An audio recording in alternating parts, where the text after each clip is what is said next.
In today's video, I'm going to teach you how to create an HDRI in Cinema 4D by baking a reflective sphere into a 32-bit image. We're turning your scene's lighting into a reusable high dynamic range environment map.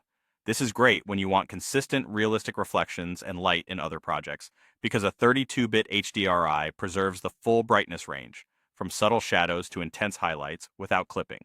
Begin by adding a sphere to your scene. The key is that it's a perfect sphere.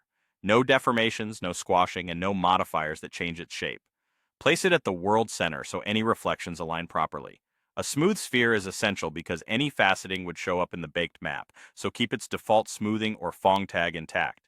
Next, create a material that behaves like a perfect mirror. Open a new material and disable the color or base color channel so it doesn't tint the result. Enable reflection, set roughness to 0, and make sure reflection strength is at 100%.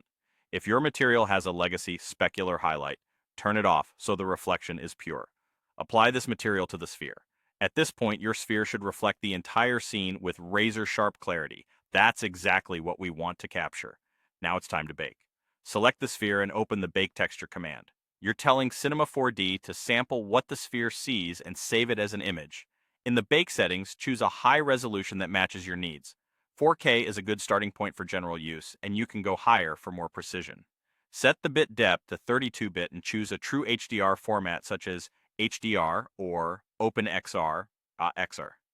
Make sure the reflection information is included. In many versions, this is handled automatically when baking the material, but double-check that relevant channels like reflection or shading are enabled. If you have a projection option for the bake, select a spherical map so the output wraps correctly as an HDRI. Choose an output path, then start the bake and let Cinema 4D process the image. When it finishes, you'll have a 32-bit HDR image that encapsulates your scene's lighting and reflections. You can load this file into a sky or environment material in future projects to light objects consistently and generate accurate reflections. If you need cleaner results, increase the bake resolution or reduce noise in your original scene before baking. That's all it takes to build a reliable HDRI directly from Cinema 4D.